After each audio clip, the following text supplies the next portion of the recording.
Nosotros queríamos ser cazafantasmas tal cual. Sí. A la hora que tú me marcaras, yo iba a ir... Salir corriendo. Exacto, yo iba a ir al lugar que tú me dijeras. Así comenzamos a trabajar. Hasta que nos dimos cuenta que realmente exponíamos la vida. Hay objetos que llegan a ser estuche, donde los demonios buscan cómo encerrarse o dónde de alguna manera quedarse, y llega a pasar. Mucha gente piensa que es un tema de película al hablar de muñecos embrujados, pero claro que los pueden utilizar. Mucha gente lo que hace es brincarse a los lugares. O sea, la forma en que se exponen es complicado lo que te puede pasar. Por eso, repito, yo intento hacer conciencia de que no es fácil. Y también lo que yo siempre le comento a la gente es que yo no soy experto absolutamente en todo. O sea, yo te diría mentiras si te digo, ok, es que yo lo puedo hacer y tengo la capacidad de hacer investigaciones porque ya sé desde la parte espiritual, sé desde la parte de los riesgos, en absoluto. Pudiera platicar me ha tocado estar en posesiones, que es muy fuerte, y que mucha gente me pregunta, ¿cómo es una posesión? Qué fuerte, sí. Yo lo que le digo a la gente, ¿has visto películas de posesiones, de exorcismos? Es muy similar. Duró varias horas hasta que la chica regresó en sí. Recuerdo que finalmente le pusieron un espejo. La intención era que el demonio supuestamente se fuera al espejo y nosotros llevarlo a la Catedral de Guadalajara para que ahí se quedara. Y yo veía la cara de esta persona que hacía la liberación y dije, esto no está bien.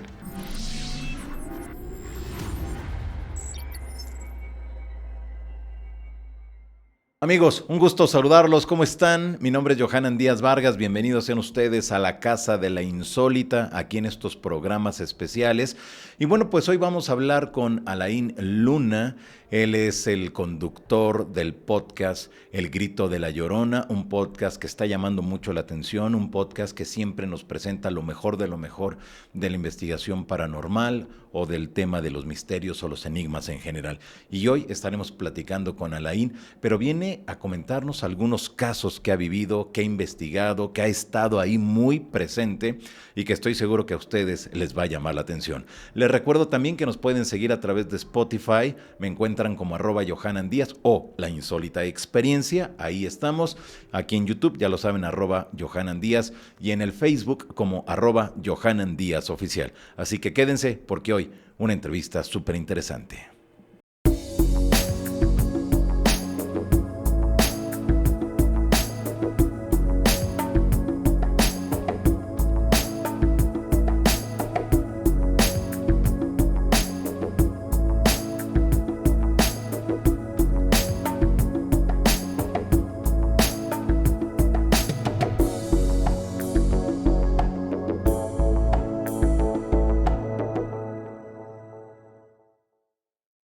Alain, ¿cómo estás? Un gusto saludarte. El gusto es mío, un placer estar en este episodio, en este lugar, en este foro, y que bueno, obviamente nervioso sabiendo que eres uno de los mejores periodistas, sobre todo en este tipo de temas. Muchas gracias, Alain, por estar acá y gracias por tus palabras.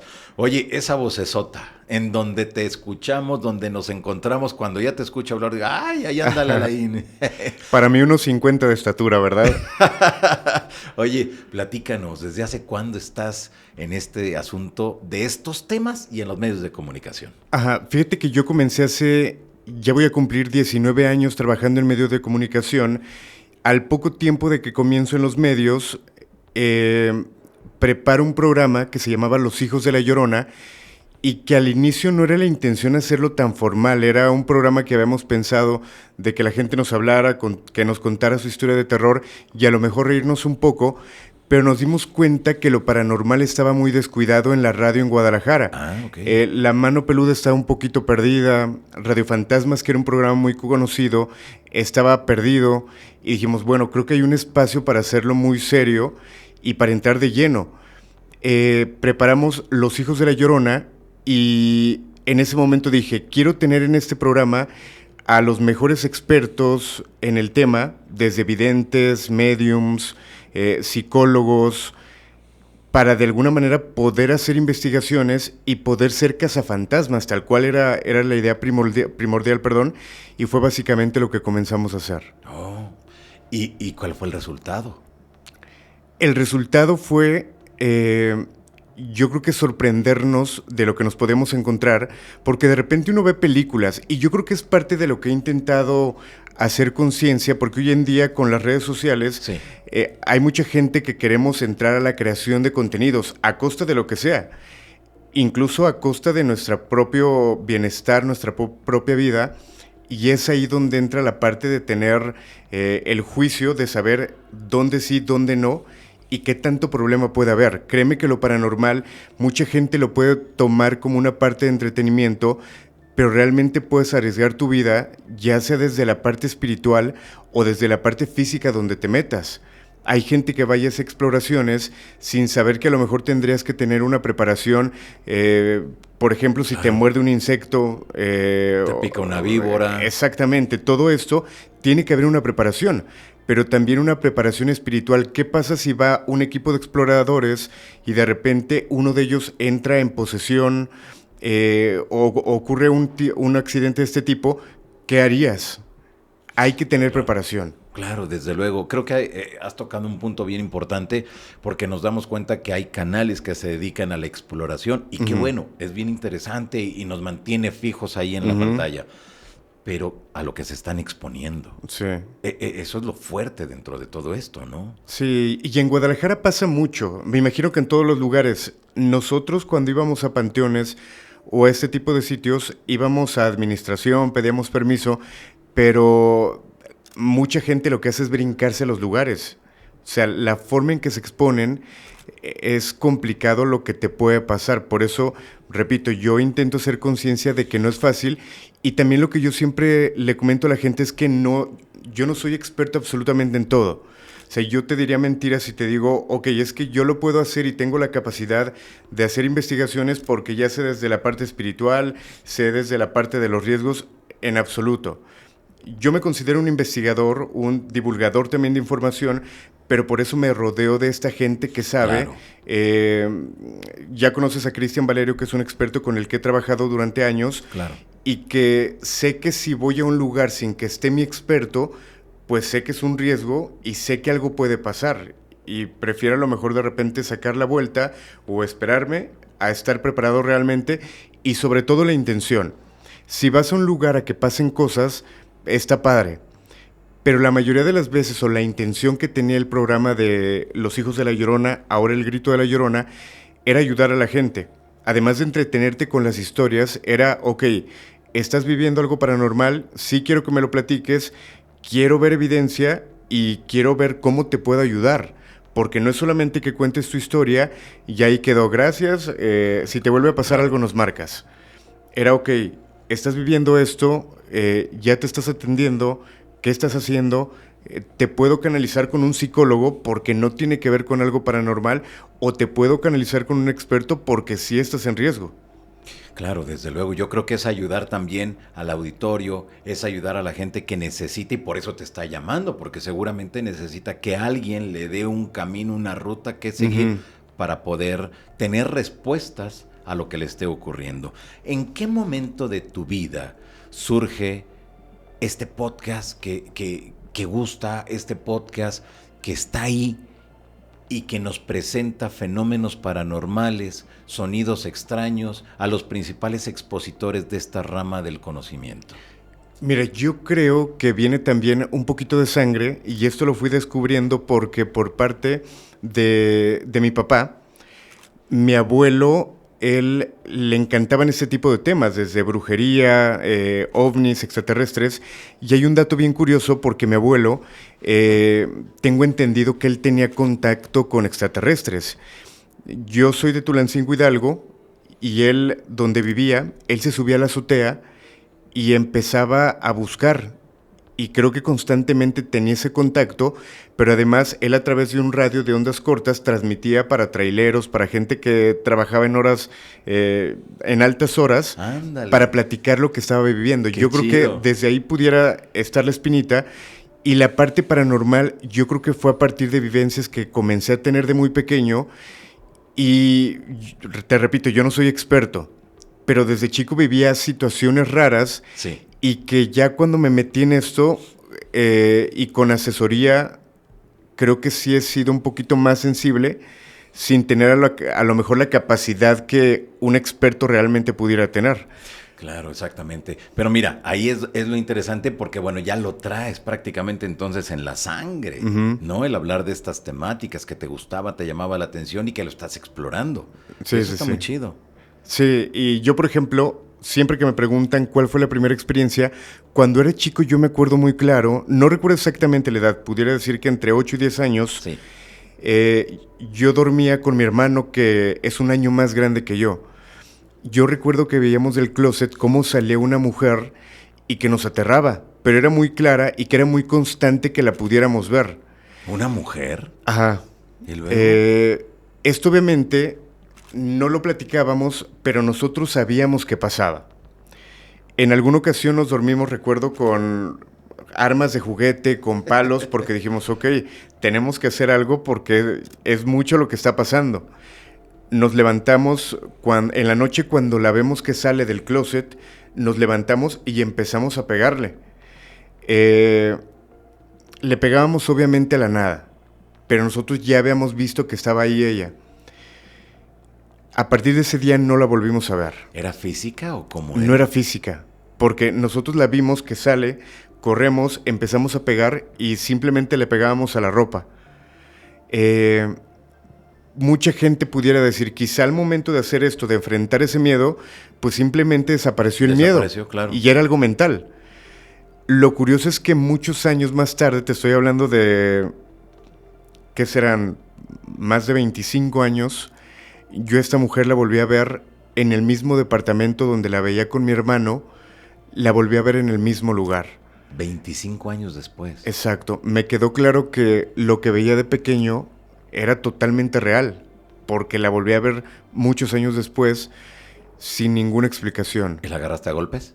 No, No, ya no. No, realmente esa vez... ¿O te espantó? Ya estando más tarde, más grande, perdón, sí me asustó. Yo ya tenía el programa de terror y lo que hacía era recordar las oraciones que me llegaban a comentar que teníamos que hacer, simplemente era lo que hacía. Mucha gente dice, es que si a lo mejor Alain se dedica al terror, obviamente nada le va a dar miedo. Pero imagínate estar en un departamento solo y ver algo, claro que te vas a asustar. No, claro, desde luego. No creo que haya una persona que pueda enfrentarlo como si nada. Y es justo cuando yo veo videos que tienen que ver con el fenómeno, ese tipo de circunstancias yo aprovecho para decir, ok, esto puede ser real por la forma en que reacciona, esto no porque no creo que sea normal que reaccione así. Mira, yo creo que quien se dedique a estos temas y quien diga que no siente miedo, que no ha experimentado nada, nos está mintiendo. Sí, totalmente, que al final yo creo que toda la gente tenemos diferentes reacciones ante lo paranormal y sobre todo la adrenalina o te puede paralizar o te puede hacer correr o te puede hacer tener mucha fuerza y todos reaccionamos de manera diferente. Hay algo que nos tocó cuando comenzamos el programa, al poco tiempo nos ofrecen tener un programa de tele. Esto en Guadalajara. Esto en Guadalajara. Duramos solamente un episodio. Solamente un episodio estuvimos al aire porque me pedían que actuara tal cual. Me decían, ok, te vamos a llevar a tal lugar, queremos que grites, que asustes, que corras. Y yo lo que les dije, es que yo no soy actor. A mí si me pides que grite, me va a dar pena con la cámara, no lo voy a poder hacer. Salimos un capítulo al aire, ¿Y ya? se acabó. Posteriormente volvemos a tener un programa de tele y nos comentan, ok, queremos que sea el programa más exitoso en cable que tenga que ver con lo paranormal. Nos contratan al equipo del programa más importante de lo paranormal, no voy a decir nombres, pero nos contratan al que era el productor, camarógrafos, para echar toda la carne al asador. Pero cuando íbamos a investigaciones, de repente yo caminando salía una piedra volando o aventaban monedas. Y yo decía, ok, ¿está pasando realmente? Y volteaba y me daba cuenta que eran los camarógrafos, que ellos ya tenían la escuela del programa de televisión, a esto le llaman los 14, y yo decía, ok, no es algo que yo quiero. Yo hablé con el equipo, no lo quiero hacer así, si les late trabajar de esta forma está bien. Y así lo empezamos a hacer. O sea, realmente a mí el hablar de una historia que o no viví o que no es real, no me gusta, no se me da. Claro, mira, yo siempre he dicho, los temas son tan buenos, tan interesantes, que ¿para qué le inventas? ¿Para qué? Si con lo que haya sucedido en ese lugar, más que suficiente, y tienes para llenar uno y muchos programas, pero siempre hablando con la verdad y no engañando a la gente. Sí, totalmente. Recientemente estuvimos el año pasado con Fepo en un Viernes 13. Sí. Y me decían, obviamente cuando tú vas a un programa, lo que te piden es que lleves a lo mejor investigaciones fuertes o algo que realmente puede impactar, y estoy totalmente de acuerdo porque es lo importante o lo interesante. Llevo el caso de un exorcismo, una posesión en la que fuimos testigos, y mucha gente comienza a decir, oye, es que se acaba de apagar mi computadora, oye, es que mi celular le pasó esto, oye, es que las luces de mi casa pasó esto. Yo lo que le digo a la gente, ok, no es que yo lo esté provocando, yo estoy presentando cosas que realmente viví, cosas que yo fui testigo y que puedo decir que es real.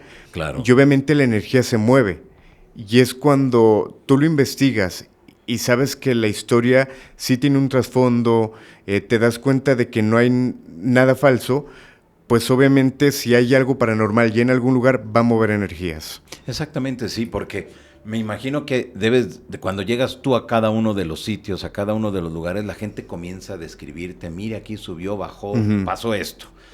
Y a lo mejor te ocurre también a ti, y ya eres el testigo presencial de lo que haya ocurrido. O sea, ya no te lo tiene que platicar alguien más, sino tú lo estás viviendo. Sí, totalmente. En Guadalajara, ¿ubicas el Panteón de Belén? Sí, cómo no. Ese panteón es el más conocido en Guadalajara, y yo creo que ahí están de las leyendas más importantes en todo México. ¿Por qué lo saco al tema?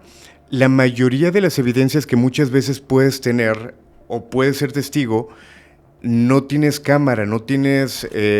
Nada. No estás grabando. Curiosamente, la evidencia más clara que pudimos tener del Panteón de Belén, todavía no comenzábamos a grabar. Te lo platico. Sí. Hay una historia que es la tumba de Nachito, que es muy interesante. Se habla de que Nachito era un pequeño que sufría de nictofobia. Nictofobia es el miedo a la oscuridad. Cuando Nachito se iba a dormir, sus padres le ponían un mechero, que era lo que supuestamente se utilizaba en aquellos tiempos, para darle un poco de luz y que él se sintiera protegido y no sintiera miedo. De repente una noche a los papás se les olvida cerrar las ventanas, entra un ventarrón y apaga este mechero. Nachito se despierta, ve todo en obscuridad y en ese momento le da un paro cardíaco fulminante. Nachito fallece. Obviamente los papás al día siguiente hacen todo el proceso para sepultarlo, lo llevan al Panteón de Belén, lo entierran, hacen el funeral. Al día siguiente las personas que trabajan en el panteón haciendo el recorrido se dan cuenta de que la tumba de Nachito estaba desenterrada, estaba fuera. Pensaron que había sido una broma de mal gusto o alguna travesura de alguien y la vuelven a enterrar. Al día siguiente vuelve a pasar lo mismo. Esto durante 10 días. Después de este tiempo dicen, ok, tenemos que hablarle a los papás para platicarles lo que está pasando. Le hablan a los papás y los papás dicen, es que nuestro hijo tenía miedo a la oscuridad, no quiere estar enterrado. Y le hacen una especie de mausoleo, no sé cómo llamarle, donde la tumba está técnicamente expuesta, está en el interior, para que Nachito pudiera ver la luz todo el tiempo. A partir de esto, no es que termine la historia, sino aquí pudiera comenzar la leyenda. Hay mucha gente que a la fecha va a la tumba de Nachito a dejarle juguetes, a lo mejor para pedirle cosas. Nachito, te pido que cuides a mi hijo. Nachito, mi hijo está enfermo, te pido que le des salud. Y mucha gente le sigue llevando hasta la fecha. Un día vamos por la noche a grabar, estábamos preparando las cámaras y una persona estaba enfrente de la tumba de Nachito para empezar con la cápsula que íbamos a hacer en ese lugar. Sí. Se escucha un grito, pero aterrador. No teníamos la cámara prendida, no teníamos absolutamente nada preparado y todo lo escuchamos. Y es lo que suele pasar. Ahora, a partir de esta leyenda de la tumba de Nachito, conocemos a mucha gente que son historiadores y que nos dicen es que realmente Nachito no existió. Hace muchos años a una persona ya de edad adulta, no sé, ahora te dicen Don Juan o el señor Juan, pero antes era Don Juanito o Juanito, a pesar de que tuvieras una edad adulta. Dicen que Nachito, Ignacio Altamirano, realmente era un teniente y que era conocido como Nachito, pero no un niño. Sin embargo, la leyenda lo lleva a esto, pero comentan que sí hay manifestación de pequeño justamente por eso, porque hay muchas personas que van y dicen, te pido que cuides a mi niño. Y a lo mejor el niño no sobrevive de la enfermedad que tenía y lo dejan anclado en el lugar. Sí. Y es lo que puede estarse manifestando. Y es que esto pasa con las leyendas. Las leyendas son historias que van de generación en generación y que al final se van deformando y que al final se le va metiendo más, pero que pues siguen en el lugar, ¿no? Claro, exactamente. Fíjate que a mí me llama la atención porque nos damos cuenta cómo va surgiendo estas historias, pero que van permaneciendo durante los años, Ajá. las décadas, los siglos incluso, y que son historias que se mantienen ahí, pero que siempre que se mantienen es porque algo ha ocurrido o algo está ocurriendo en esos lugares, ¿no? Ujú. O sea, no es de a gratis, pues. Sí, totalmente. Y sobre todo cuando llega a ver algo físico que lo pueda respaldar. Por ejemplo, aquí estamos hablando de que hay una tumba que está expuesta y que respalda a lo mejor esta leyenda. Justo a unos metros de esta tumba, la tumba de Nachito, hay otra historia que es muy conocida en ese panteón, que es la tumba del vampiro. Ok. Está muy interesante y sobre todo para la gente que le gusta el tema del vampirismo, porque se habla de que en alguna época, creo que en el siglo XVIII, llega una persona francesa muy elegante, muy educada, que era muy antisocial. Curiosamente, esta persona solamente le gustaba salir de noche y simplemente caminaba, no saludaba a nadie, era muy reservado. Llega un momento donde los animales que habían cerca de este sitio empiezan a aparecer desangrados. Ok. Y esto le llama la atención a la población porque empezó a ser muy común. En alguna ocasión se comenta que la gente empieza a escuchar los gritos de una mujer.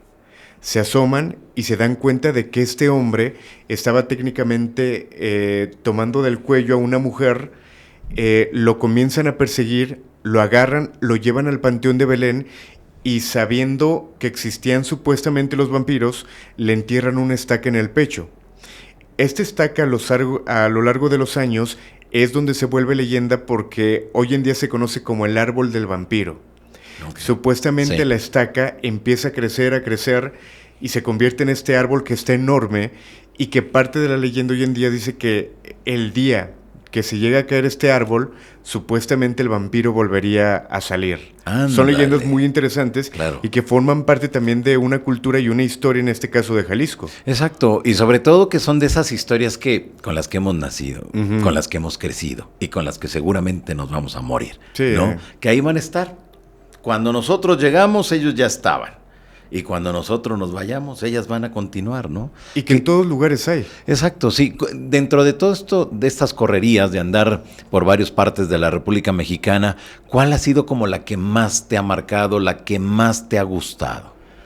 Hay muchas. Por ejemplo, aquí en Ciudad de México hay un lugar que desde hace muchos años me ha llamado mucho la atención, que es Tlatelolco. O sea, realmente la historia que encierra Tlatelolco, más allá de lo que ocurre en el 68, hay que recordar que en el año de 1521, parte de la historia, en este lugar estaba rodeado del lago, la laguna de Texcoco, y ahí se estaba posicionado el tianguis más grande de Mesoamérica. Incluso se dice que Hernán Cortés lo llegó a visitar. En este lugar se lleva a cabo una de las últimas batallas y más importantes, donde los mexicas, se habla de técnicamente, si no me equivoco, 40,000 que pierden la vida en este lugar. Ya estamos hablando de energía que forma parte de esta historia. Luego hablamos de lo que ocurre en el 68, que hay muchas cosas que se desconocen. Claro. Hemos platicado con personas porque, te repito, no sé por qué yo siento una conexión muy grande con este lugar, y platicando con la gente te dicen, es que no es real. El 2 de octubre ocurrió una matanza más grande de lo que se platica. El 3 de octubre, cuando prenden noticieros, cuando ven los diarios, simplemente se platicaba del clima, de los Juegos Olímpicos, pero no se hablaba de lo que realmente estaba pasando. hubo gente que les quitaron la vida en los departamentos, hubo personas que quedaron en la Plaza de las Tres Culturas y que ir a ese lugar se siente una energía diferente a cualquier otro sitio. Si tú entras a algún departamento, la gente te platica, es que aquí en mi casa se escuchan sonidos que no hay justificación. En las noches hay ocasiones donde se escuchan que mueven los objetos, que arrastran cosas, y hay leyendas muy interesantes en este lugar. Yo creo que de lo que más me ha marcado que yo he vivido, pudiera platicar me ha tocado estar en posesiones, que es muy fuerte, y que mucha gente me pregunta, ¿cómo es una posesión? Qué fuerte, sí. Yo lo que le digo a la gente, ¿has visto películas de posesiones, de exorcismos? Es muy similar, quitando un poco la exageración. Estamos hablando que una película, obviamente la parte hollywoodense busca exaltar absolutamente todo.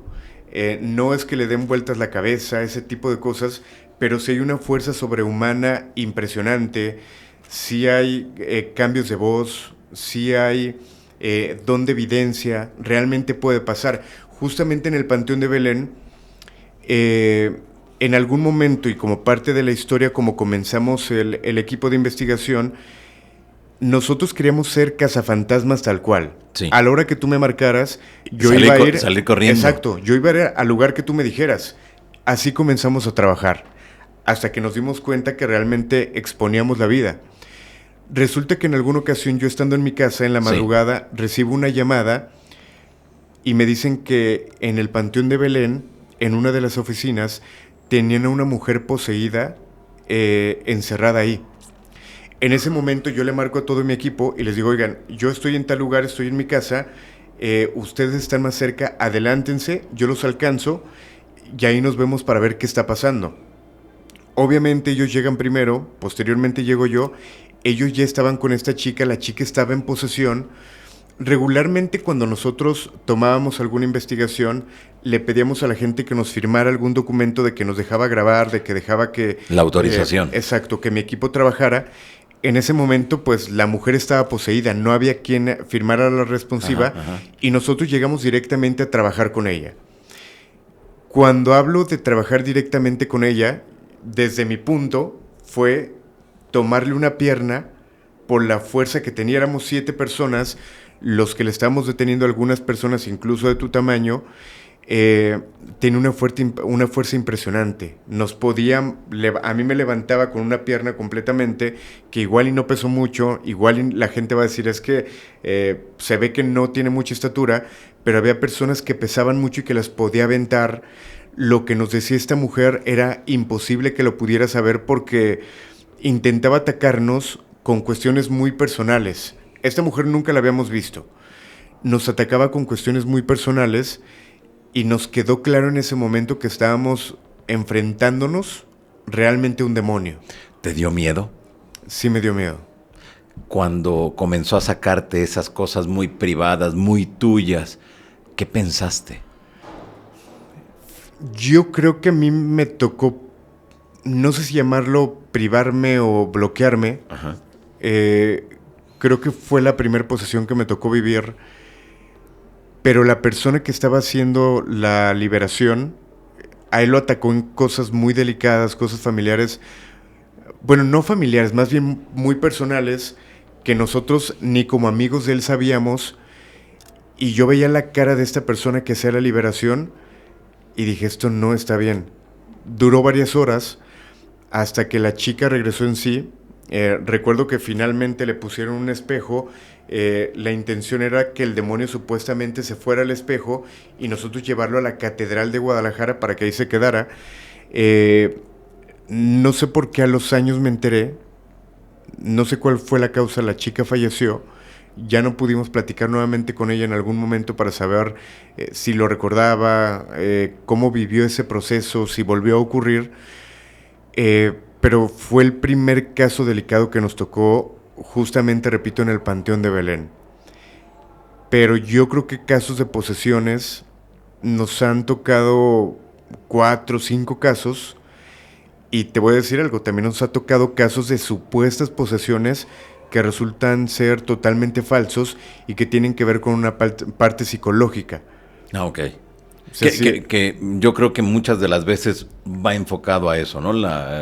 Algunos casos. Sí, yo en radio lo comentaba y honestamente no me da vergüenza decirlo. Mi programa había momentos donde llegaba a ser muy aburrido, muy aburrido. Ajá. Pero yo prefería que fuera aburrido y yo mejor ponerme a buscar qué leyenda platico hoy o qué caso ocurrió hoy antes de decir, ok, no quiero que sea aburrido, vamos a inventar una llamada. No, nunca quise hacer eso. Todos los casos que salían en radio eran totalmente reales. Eran llamadas que entraban directamente y que obviamente habían llamadas que sí tenían que ver con una parte psicológica. Platicábamos con la persona, yo me daba cuenta de cosas raras, ok, te comunico al experto, le pasaba al psicólogo y el psicólogo decía, no, es que está mal, no ayuda, Okay. no ocupa ayuda de un experto paranormal. E incluso Valerio, yo tenía muchas discusiones con él muy fuertes, incluso de repente dejarnos de hablar, decirle que ya no quiero que vengas al programa, porque él era muy honesto. Hablaba alguna persona. ¿Les decía sus cosas? Sí, les decía, ¿sabes qué? Estás loco, estás loca, estás mal de tu cabeza. Ya. Y yo le decía, Valerio, es que no tienes que ser así. Pero muchas veces la gente, y no necesariamente que lo haga por jugar, Sí. realmente están viviendo cuestiones psicológicas y que tampoco se atienden. Claro, exactamente. Que eso también se puede convertir en un problema si eso sigue avanzando para esa persona. Pero ya cuando entra en nuestros temas, pues lo está contaminando con cosas que no van por ahí, que no tienen nada que ver con los fenómenos paranormales. Sí, y que bueno, hay hospitales psiquiátricos, hay lugares donde cuidan este tipo de personas con enfermedades mentales, que sí puede haber personas con enfermedades mentales, pero ojo, también hay personas que tienen enfermedades espirituales, en este caso posesiones, y que son ingresadas a este tipo de lugares. Ya. Llegamos a tener casos de personas que tenían esta sintomatología de una posesión y en lugar de llevarlo de buena manera, sí, primero con un experto en la parte psicológica o psiquiátrica, simplemente iban y lo encerraban y eso nos parecía muy delicado. Ese tendría que ser el proceso. ¿Tú crees que hay una posesión? Ok, primero ve a checarte con un psiquiatra, con un psicólogo, descarte que haya una enfermedad mental y posteriormente ya podemos buscar cómo ayudarte. Pero también había personas que sí tenían enfermedades espirituales y los iban y encerraban en un hospital psiquiátrico, teniendo una posesión. Y esto sí era muy delicado. Claro, en ese caso, ¿cómo identificar una cosa de otra y cómo hacer entender a los especialistas, en este caso a lo mejor a un psicólogo, un psiquiatra, que es otra cosa, que no es algo de la mente de la persona, sino que hay alguien más en ese individuo? Ajá, mira, de mi parte como investigador Sí. era realizar una serie de preguntas, un tipo cuestionario, y justamente preguntarles, ok, ¿vives situaciones paranormales en tu casa? Cuéntame qué es lo que está pasando. Ok, estás en ese lugar, me gustaría que fueras a ese lugar.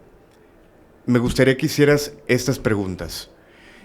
Era un juego que para nosotros era, además de entretenido, pudiéramos llamarle, nos resultaba fuerte porque nos encontrábamos con muchas cosas.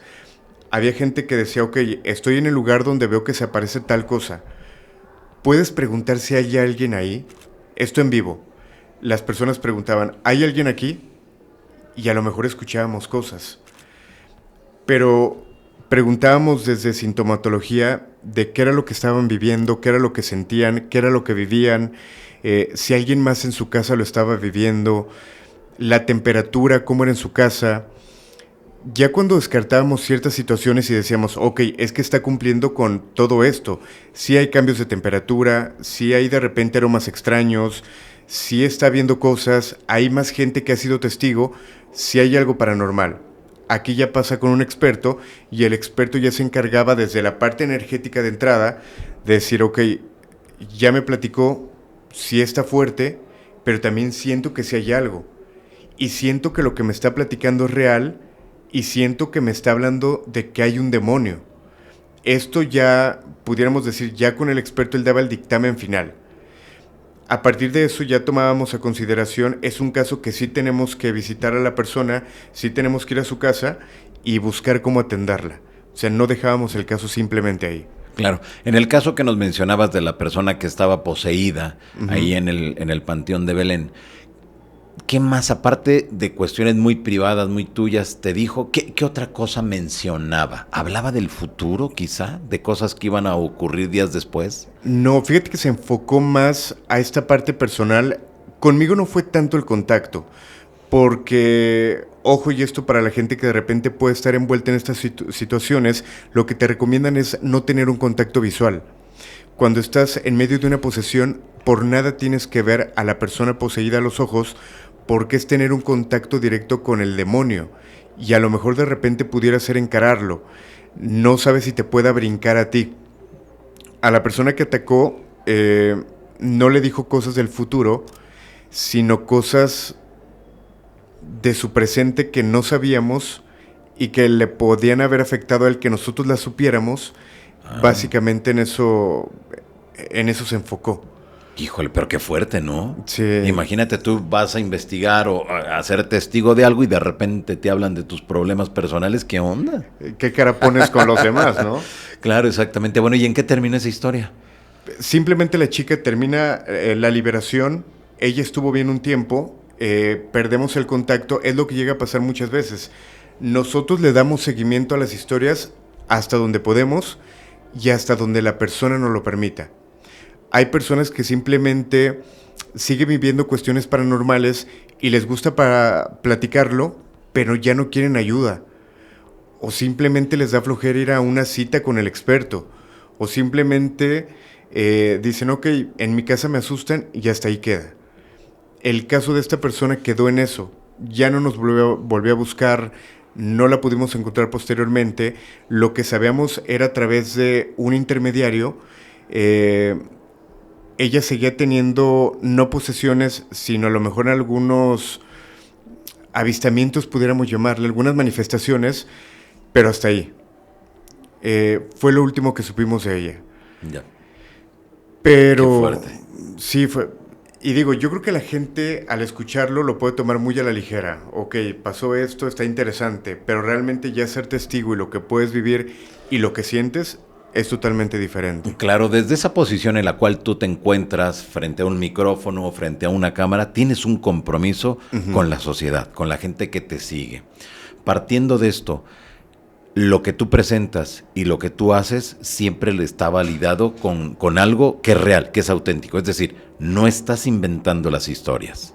No, mira, de repente yo creo que lo que sí puede pasar, y siendo muy honestos, es que no recuerdes por completo la historia y a lo mejor se te va un detalle, Claro, o a lo mejor cambias claro. un detalle. Eso me ha llegado a pasar. Que es lo normal, ¿no? Después de un cierto tiempo, pues se te van olvidando los datos, ¿no? Sí, por ejemplo, ahora que te invitan tanto a diferentes podcasts, Sí. la gente dice, es que ¿por qué siempre cuenta las mismas historias? Pues es que yo cuento las historias que he vivido, cuento las historias que son reales y no te voy a inventar, una historia diferente cada que voy a un podcast diferente. Pues sí, desde luego. Es lógico. Sí, y al final creo que Guadalajara me dio mucho material desde los lugares que investigamos y las vivencias que tuvimos, pero no de todos tengo evidencia como tal. Claro. Mira, lo dijiste minutos atrás.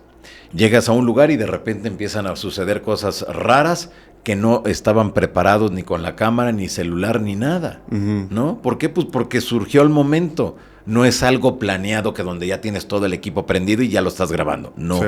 Sino que es de manera fortuita. Y la mayoría de los casos son así, o de las experiencias son así. Sí, en algún momento fíjate que tuvimos un caso que era muy, muy delicado, Sí.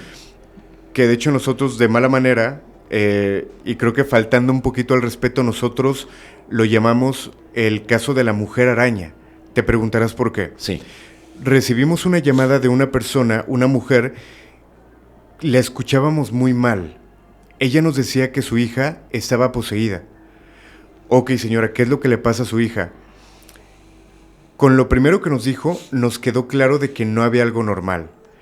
Ella nos decía que su hija escalaba las paredes. O sea, que su hija de repente entraba en un estado de posesión donde podría escalar las paredes. Wow. Y no le pasaba absolutamente nada. Nos decía que a la chica le cambiaba la voz, que ya había intentado atacar a su mamá, a hermanos. O sea, el caso era muy delicado. a nosotros nos llama tanto la atención y sobre todo la parte de la adrenalina de decir, ok, si es fuerte, está interesante verlo. Vamos a la casa, recuerdo que entramos al equipo de investigación, entra Cristian, y tal cual como película de terror, a la chica la tenían sentada en una habitación, era una habitación de ladrillo, la chica estaba sentada en medio, no había absolutamente nada alrededor por miedo a que la chica se dañara sola y por eso la tenían así. Cuando entramos la chica solamente tenía la cabeza agachada. Cristian hablaba, ella no mencionaba palabra, no decía absolutamente nada. Simplemente levanta la cara, nos voltea a ver a todos con una mirada aterradora, voltea a ver a Cristian con una cara de un coraje que no te puedo describir y se vuelve a agachar. Estuvimos ahí técnicamente todo el programa viendo qué pasaba, nos quedamos incluso más tiempo. Cristian intentando tener el contacto, tener comunicación con este demonio, no pasó absolutamente nada. Al final de cuentas, nos vamos del lugar, seguimos dándole seguimiento, perdón la redundancia, pero al final de cuentas las personas de este caso ya no quisieron de alguna manera darle seguimiento tal cual. Claro, desde luego. Es que me imagino que cuando ya se encuentra la familia ante una experiencia así, no ha de ser nada sencillo, ¿no? Uh-huh. ¿Cómo se lo platicas a la gente? ¿A quién le pides ayuda? Y ese temor, ese miedo de que llegue la noche, uh-huh, ¿no? Ha de ser muy fuerte. Bastante fuerte.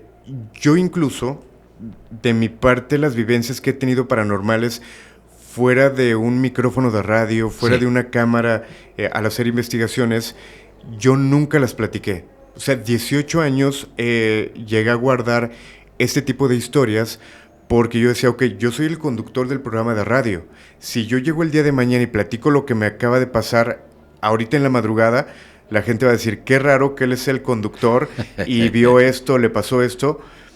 Yo no lo platicaba. Okay. Yo me lo quedaba para mí, lo platicaba con mis expertos, ellos me decían qué podía hacer, le daba seguimiento, lo atendía, pero no lo contaba. Hasta hoy que he tenido la oportunidad de decir, ok, esta es mi vida personal, yo sí he vivido esto, yo puedo decir que lo paranormal realmente existe porque lo viví en carne propia, porque me ha afectado en mi salud, en mi familia, en todas las cuestiones, yo puedo decir que es totalmente real.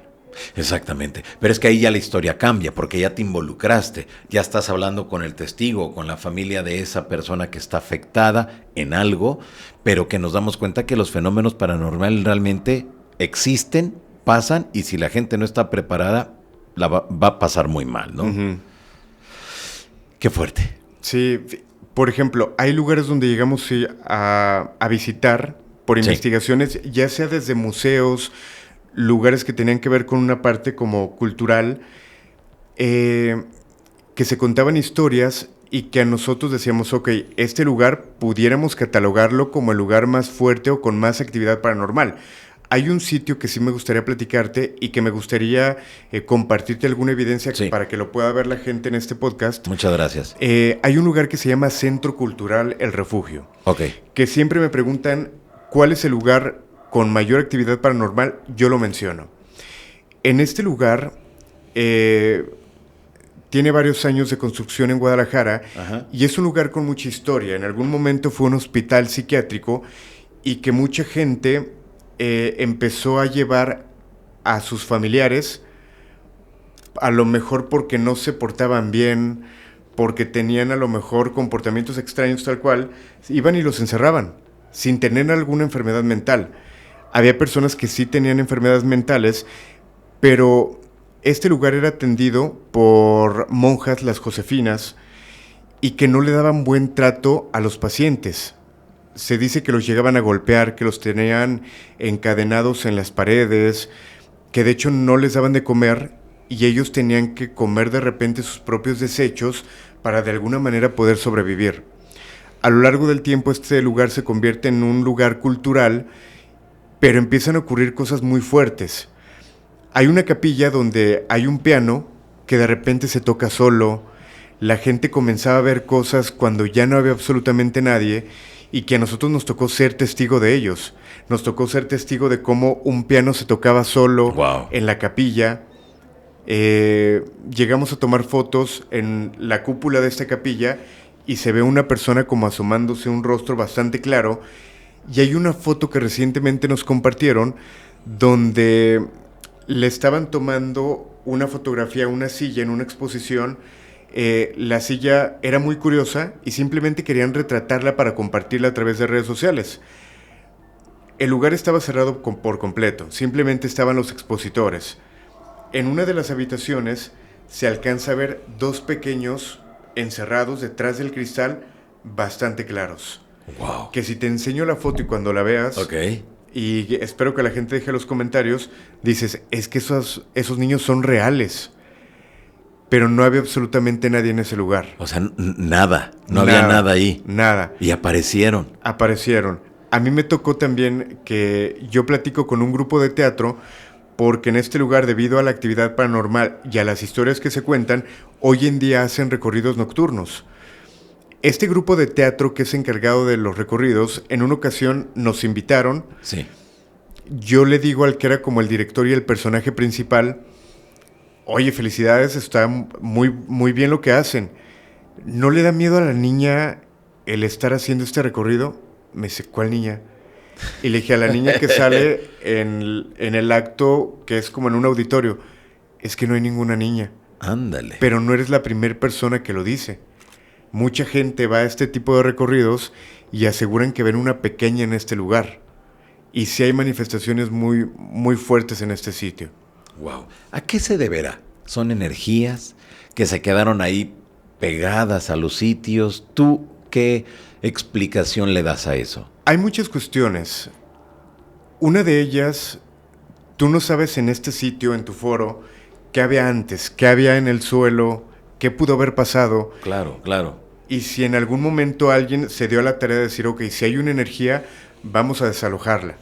Y puede que aquí haya algo y no lo estamos viendo. Y ese algo puede que nos esté viendo a nosotros en este momento y que en algún momento quiera tirar algún objeto, mover algún objeto o que le moleste algo que platiquemos y se quiera manifestar. Hay muchas energías que se quedan ancladas debido a la forma que llegaron a fallecer. Si fue alguna muerte trágica, se quedan ancladas. Si fue un accidente, se pueden quedar ancladas. Pero incluso hay algo bien interesante, un tema que muy poco se llega a platicar, que son las ánimas del purgatorio. Y esto te sirve para reflexionar. Si yo te preguntara a ti y a toda la gente que en este momento está viendo, el día que lleguen a morir, ¿creen que se irían directamente al cielo? ¿Realmente podremos trascender tan fácil? ¿Realmente estamos tan limpios como para poder merecer este proceso rápido? Si a mí me lo preguntan, yo lo dudaría y posteriormente diría que no. El purgatorio es un estado intermedio, pudiéramos llamarle, donde las almas se quedan intentando de alguna manera purificarse para poder trascender. Se supondría que estas almas, estando en el purgatorio, están al pendiente de nosotros y es nuestro trabajo. Por eso hay personas que se encargan de rezarle a las ánimas del purgatorio. Exacto, sí. Para pedirles, ayúdame a encontrar tal objeto, ayúdame a que me vaya bien en tal examen, ayúdame a levantarme temprano el día de mañana porque tengo una entrevista de trabajo. Supuestamente las ánimas del purgatorio te ayudarían, pero no porque sean tan buenas. Te ayudarían porque de alguna manera están buscando hacer puntos para purificarse y poder trascender. Estas ánimas, si tú las invocas y no les agradeces y no las despides, también pudiera quedarse en ese momento en ese lugar. O sea, hay muchas cuestiones por las cuales una energía pudiera estar de alguna manera estancada y en cualquier momento poder proyectarse, por así decirlo. Y también esto tiene mucho que ver con qué tan fuerte es. Las energías que llegan a ser del bajo astral, sí, tienen el poder de moverte algún objeto, de golpearte, de rasguñarte. Estamos hablando de una energía del bajo astral. Una energía que a lo mejor simplemente está anclada, busca de alguna manera cómo absorber, cómo intentar llamarte la atención. A lo mejor lo hace a través de sueños, a través de aromas, pero sí puedes diferenciar si es buena, si es mala. Pero también hay que contemplar que el demonio es el padre de la mentira. Se puede hacer pasar por una entidad buena, se puede hacer pasar por un familiar para que tú entres en un estado de confianza, pudiéramos llamarle, y le abras las puertas. Claro. No por... bueno, mejor dicho, por algo escuchamos tantas historias de que en mi casa se aparece un niño, se aparece una niña, se aparece la viejita, el viejito. No se va a aparecer en forma de un demonio como tal. Se aparecen formas donde tú puedas hacer confianza y le puedas dar este acceso también. Claro, y mira que muchas de las ocasiones, Alain, es de manera inconsciente que nos cambiamos de casa o de departamento y como tú bien lo dices, no sabes nada de lo que ocurrió anteriormente y de repente te topas con energías o con entidades que están ahí, ¿no? Y a lo mejor desde hace mucho tiempo o que alguien te las mandó. También puede ser. Hay muchas personas que hacen este tipo de trabajos de ponerte los enviados o montarte muertos, que tú te empiezas a sentir cansado. Hay una película, sí, no recuerdo exactamente el nombre, siempre se me olvida, pero habla de una persona que todo el tiempo estaba como un poquito jorobándose, pero él decía que sentía un peso. Todo el tiempo estaba así, estaba cansado, y en algún momento él se pesaba, y por ejemplo, de pesar 60 kilos, cuando subía a la báscula, él pesaba 100, 110 kilos. Ándale. Sin ninguna justificación. Él era fotógrafo, se le llega a caer su cámara, la cámara se activa y toma una fotografía y en la fotografía se ve que tiene un muerto montado. Wow. Suena raro y es una película, pero esto realmente puede pasar. O sea, podemos tener nosotros energías pegadas que o nos mandaron o que nosotros fuimos a un lugar y se nos pegó, y que sí tenemos que tener esa conciencia de estarnos depurando, de estarnos limpiando energéticamente, porque no sabemos qué es lo que podemos estar de alguna manera arrastrando. En este caso de las ánimas del purgatorio, de hecho hay evidencias, se llega a hablar de evidencias. Hay un museo en Roma, en una iglesia hay una capilla que hace algunos años se incendia. Ajá. Cuando apagan el incendio, uno de los sacerdotes se da cuenta que se proyecta un rostro muy claro, un rostro que además tenía facciones como desgarradoras de una persona sufriendo. Este sacerdote dice, es que este es una ánima del purgatorio. Comienza a investigar, comienza a recabar información, comienza a recabar más evidencias y se dice que en este museo está lleno de desde tablas, libros donde se han manifestado, por ejemplo, manos como si pusieras al rojo vivo una mano en un libro, se llegan a manifestar y está esta evidencia real de las ánimas del purgatorio. Pero sí, yo creo que en todos lados hay energías. Claro, desde luego, y que el ser humano siempre ha convivido con esas energías, ¿no? Desde siempre.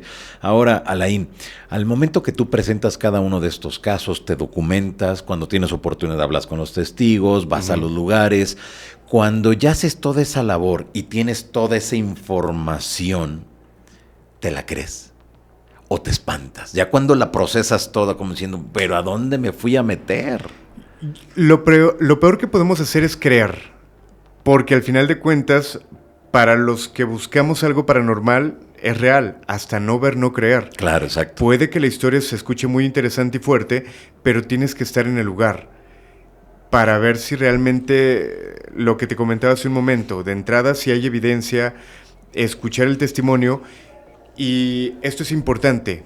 Hoy en día en internet te encuentras con videos que son virales del supuesto fantasma, de la Llorona, y no está mal, es entretenimiento.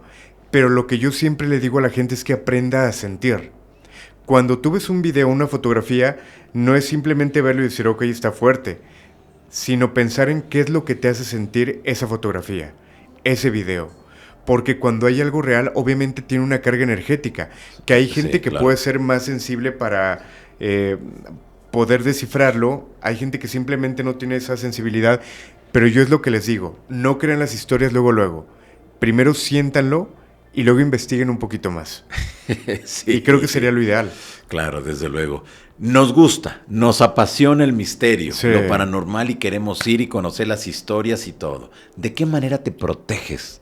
¿Hay algún amuleto, algún cintillo, algún listón rojo? Digo, no sé, con tantas cosas que ahora se utilizan para mantener alejados esas malas vibras. Ok, es muy buena pregunta y es importante. Cuando tú vas a una investigación, cuando tú estás haciendo algo paranormal, no te tienes que proteger. Va a sonar contradictorio, ok, pero ¿por qué si te estás exponiendo no te tienes que proteger? Claro. Aquí implica varias cosas. Una, que tienes que ir con un experto. ¿Por qué? Porque si realmente tú estás buscando algo paranormal, estás buscando que se escuche algo, que se manifieste algo, si tú vas protegido con el collar de ajos, con los limones, con la medalla en la bolsa, obviamente no se van a acercar. Y lo que tú quieres es que pase algo. Lo ideal es que bajes la guardia, que no lleves ninguna protección, pero sí lleves a alguien que sepa qué hacer en caso de emergencia para que realmente puedas tener alguna manifestación. Bueno, ese es un buen punto, ¿eh? Exacto.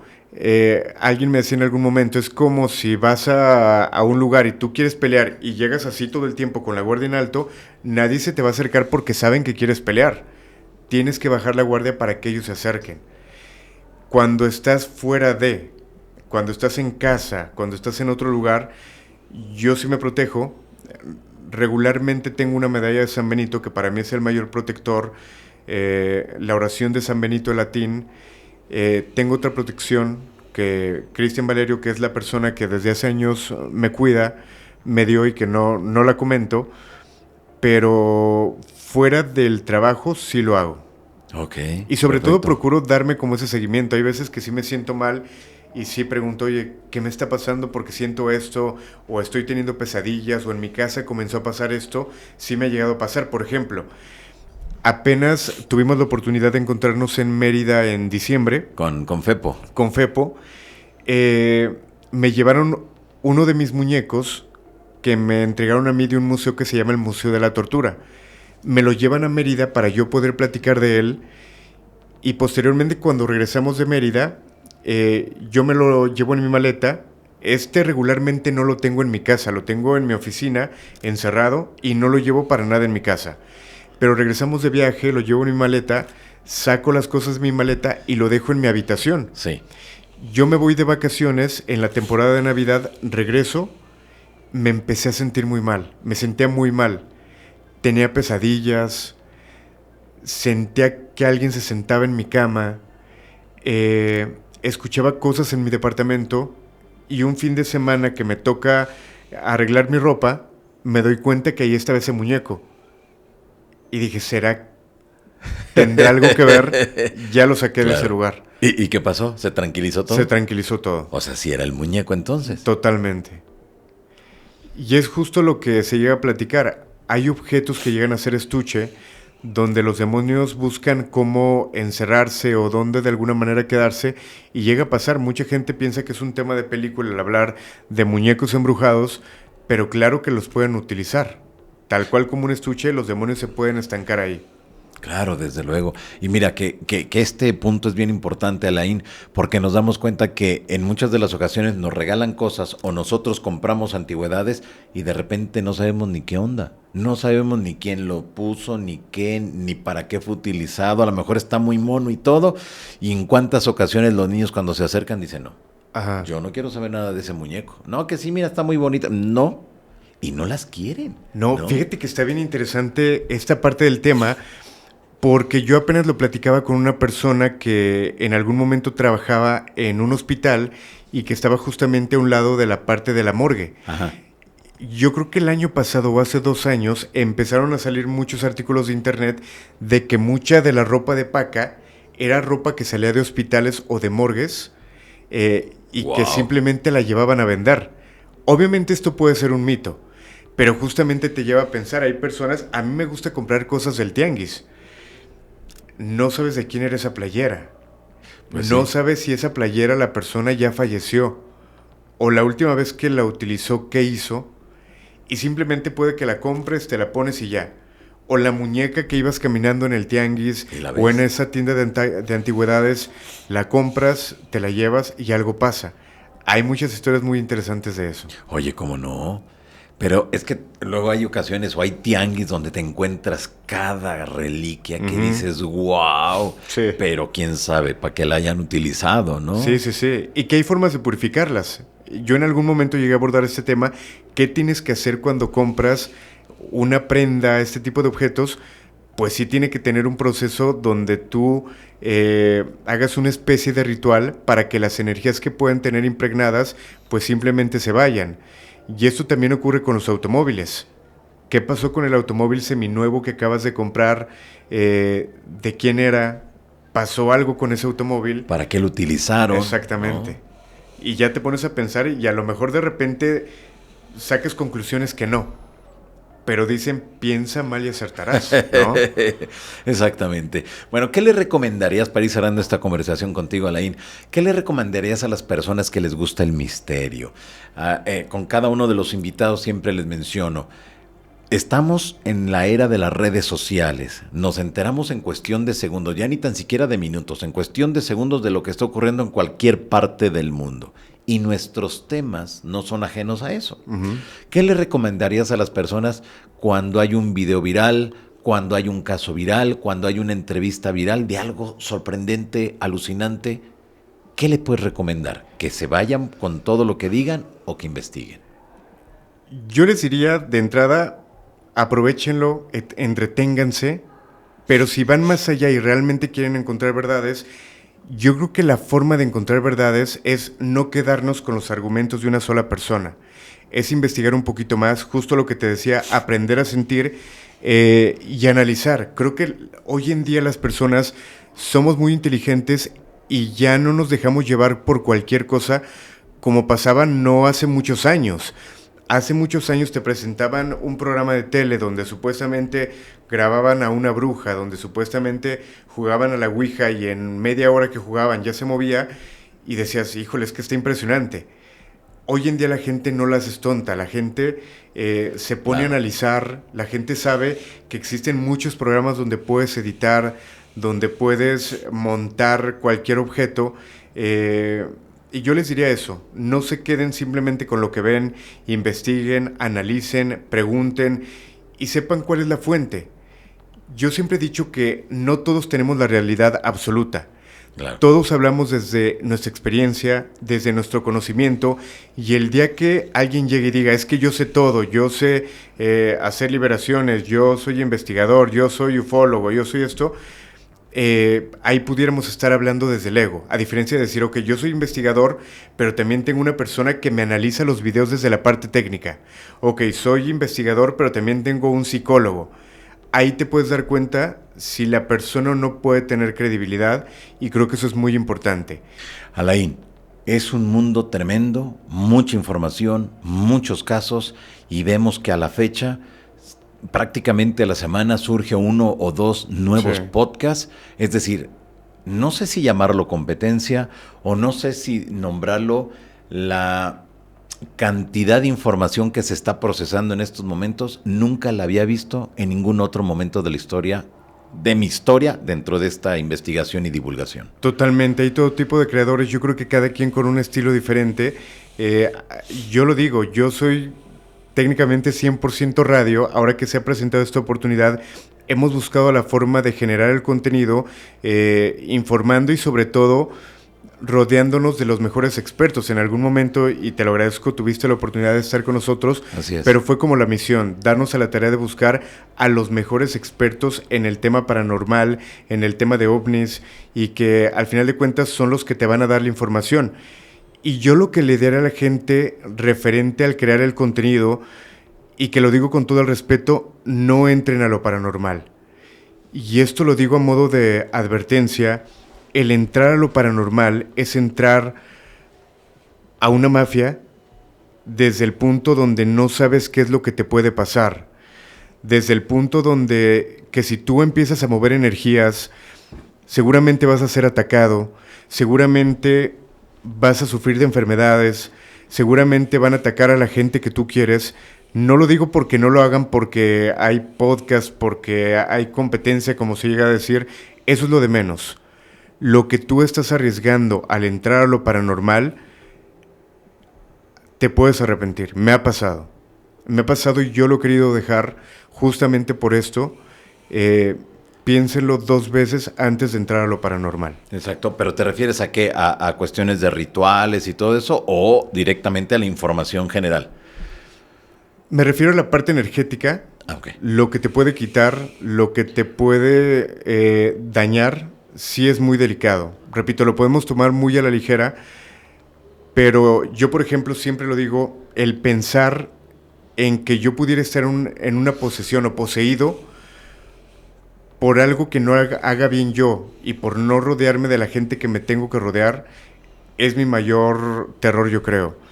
Por eso siempre le digo a la gente, no entren a lo paranormal o investiguen y rodéense de gente que sepa, Claro, para que estén cuidados. que estudien, que analicen Totalmente. y que después saquen sus propias conclusiones dentro de todas estas temáticas, ¿no? Eso es bien importante. Claro, mira, yo creo que lo más fuerte que yo he visto es la parte de los jóvenes, cuando están en la secundaria y empiezan a experimentar con cosas, ¿no? Ujú. Desde el juego de la Ouija y tantas cosas que de repente van apareciendo, esos retos virales, que en muchas de las ocasiones se avientan, lo hacen, pero no tienen mayor información, sino nomás porque es una moda. Es muy fuerte porque además sí mueven energías realmente. En algún momento todos lo llegamos a hacer. Claro. Y por ejemplo, tocas el tema de las escuelas. ¿Quién no escuchó en algún momento el decir, esta escuela fue un panteón? Así es. Y pasaban cosas, y a lo mejor sí eran reales las cosas que pasaban y no porque fuera un panteón, pero es cierto, de repente los retos virales, hoy en día con los creepypastas, que es muy fácil de repente que te aparezca en internet y que lo veas interesante y que lo apliques con tus amigos, pero no sabes las puertas que están abriendo.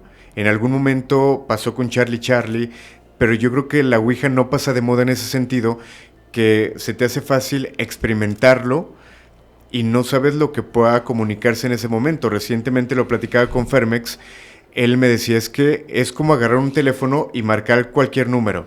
No sabes quién te va a contestar. Exactamente. O te contesta una persona buena, o te contesta un policía, o te contesta alguien muy malo. No sabes lo que pueda pasar.